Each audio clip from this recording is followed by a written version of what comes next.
Okay, now I want to show you how to solve this problem, which has to do with link mechanism.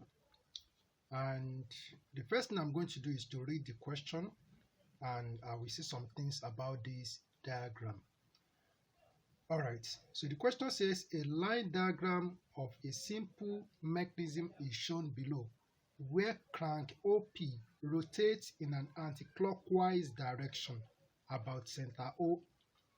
The connecting rod PZ slides through a pivot, which is free to rotate about center Q.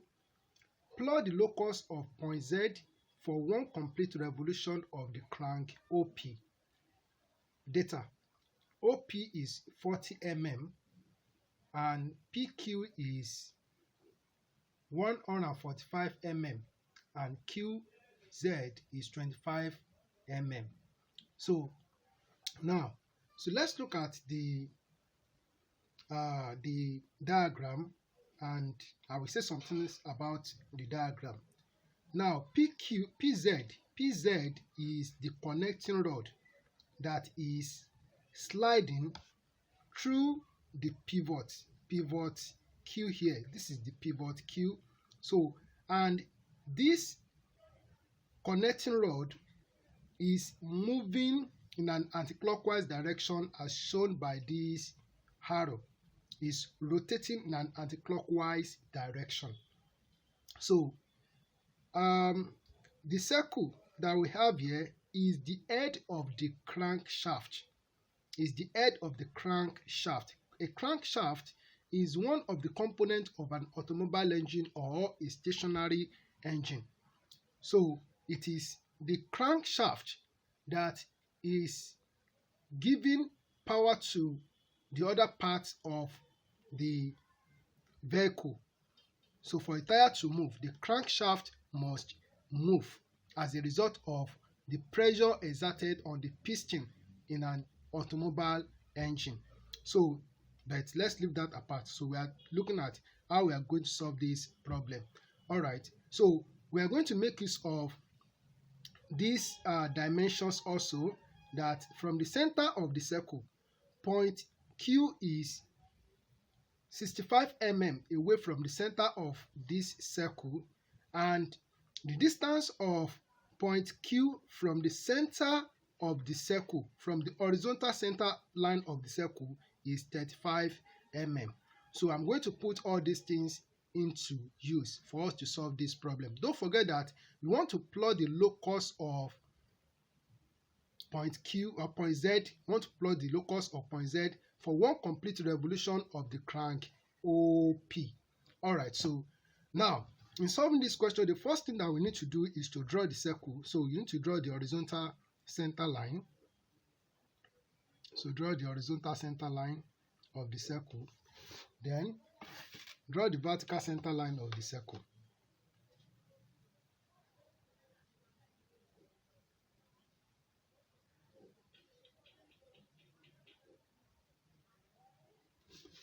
I still need to increase this based on the dimensions given.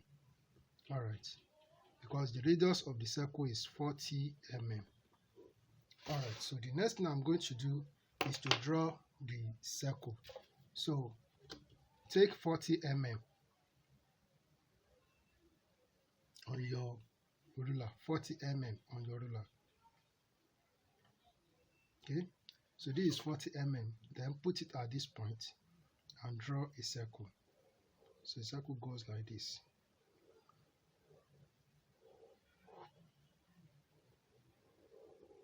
Okay, so this is the circle. So I still need to extend this line, okay, so that it will touch the circumference of the circle. Okay, so the next thing is divide the circle into 12 equal parts. Divide the circle into 12 equal parts. So I'm using my set square to divide into 12 equal parts.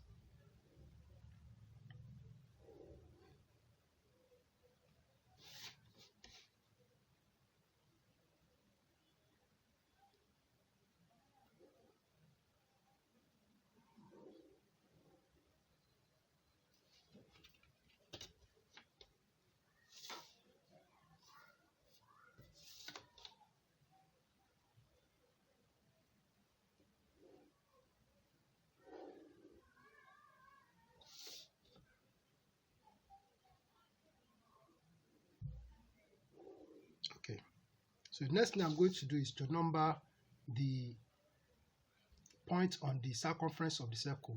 So I'm going to pause and I'll come back after I've numbered. Okay, so I've numbered the points on the circle starting from here.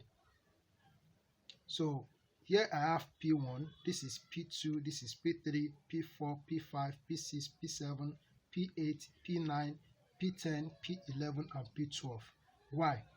Why does move in this direction? Because I said in the question that the connecting rod is moving in an anti-clockwise direction. So that's why we move in this direction. So if you look at this first point, which is point P here, so that's what we have here. So take note of that point, take note of it. So that's why I started from here. And don't forget that the center of the circle is O, is labeled O. So we have the radius is OP. So now the next thing I'm going to do is that I will extend this line a little bit. So extend this line, the center line, the horizontal center line a little bit. All right. Now on this line, I will measure 65 mm, as we have that point Q from the center of the circle is 65 mm. So I measure 65. This is 65 mm here. So this is 65 mm. Then I will draw a vertical line. So draw a vertical line. And then, as we have in the question, that from this horizontal line, from this horizontal line, from this horizontal center line, so point Q is 35 mm above the horizontal center line of the circle. So this is 35 mm. All right. So and I produce a small horizontal line here. All right. So this is point Q. Then we are told that PZ is 140 mm. PZ is 140 mm. And to pass through this point, as we have in this question now, here is it. So PZ, so this line pass through this point Q here. It's passed through the pivot Q. So I'll just put my ruler. I'm not going to make use of my compass because my compass is not long enough to take that 145 mm. I don't want to commit any error in this work. All right. So I've set my ruler. So from this point, so I will draw a straight line 145 mm. So this is 145. So it stop here. This is 145. So this point here, this point, so I can call it Z1. This is Z1. Then I move to 2. So I move to 2 and it goes like this.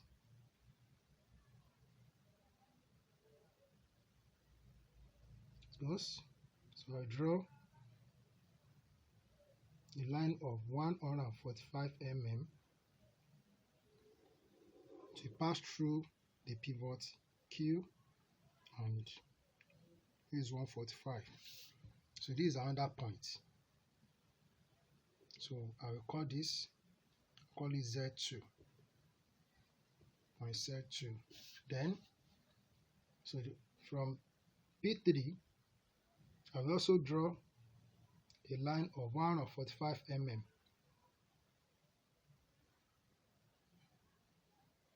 So it goes like this, passing through the pivot, and so take note of the length of the line, 145 mm. So this is 145. So here I have, so this point is Z3. Then from 4, so I draw a line 145 mm again.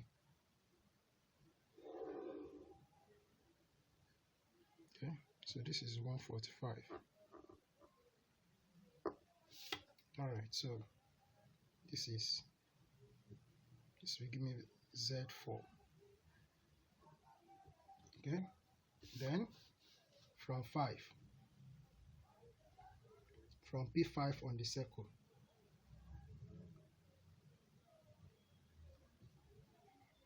so I draw a line 145 mm. So this is Z5. The work may then from 6, so it passed through point Q, but I believe you understand what I'm doing here now. So I'm going to pause the video and I'll come back to it when I've located all the points. Okay, all the points have been located, and so we've located all the points. So here is Z1, 2, 3, 4, 5, 6, 7, 8, 9, 10, 11, and 12. So you have gotten all the points. So the next thing I'm going to do is to join the points together with the use of a French curve. And this is my previous work. On link mechanisms. So this work, it's a touch part of it. So I just typexed part of the previous work that I did. So I believe that you can see all the points as I've done it in the paper. So let's join the point together with the use of a French curve. So we have to be very careful when we are making use of our French curve. I'm going to start from here. I'm going to join these 3 points together first. Okay.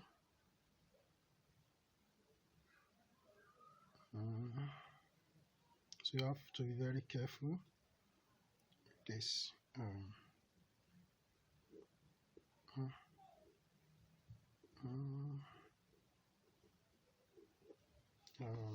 There's a little mistake here.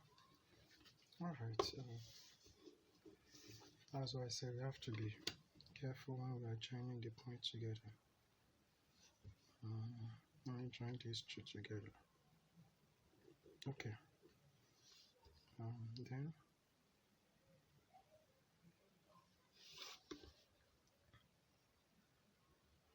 so I join these 3 together.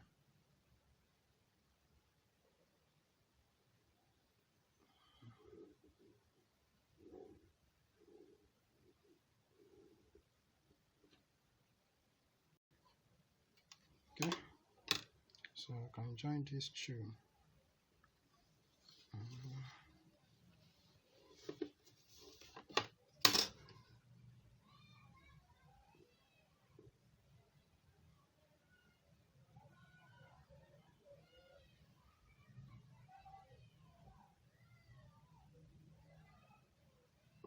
Can join this together. All right, we are on for this. Okay, let me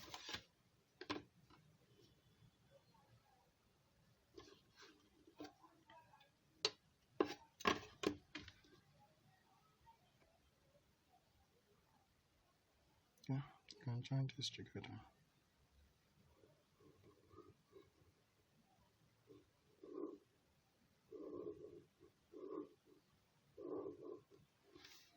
All right, so the next is here.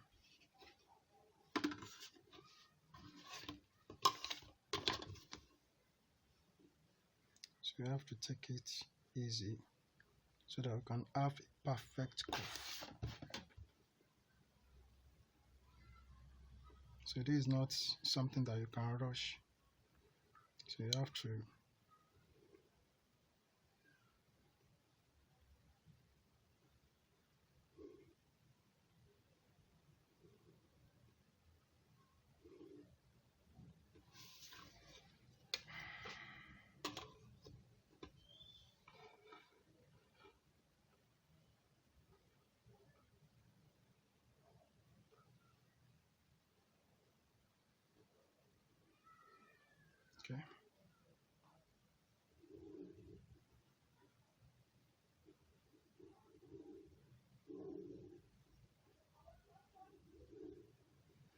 All right, so cement little,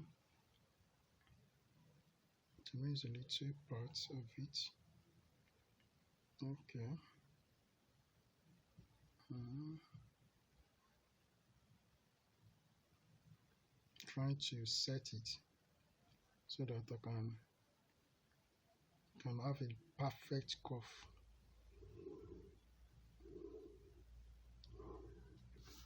All right.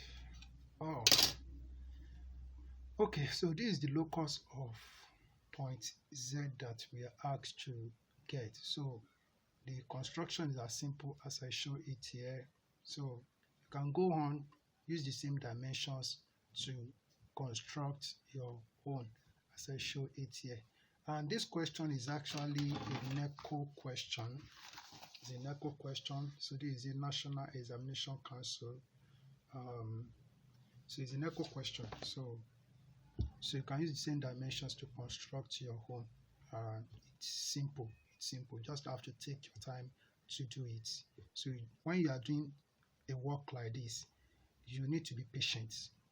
So you need to be patient. This kind of work that require patience, time, and dedication. So that's how you can get it done. So if you want to be an engineering student, you need to give it what it takes, and I believe that you'll be good at it if you are patient and you give it time and you are dedicated.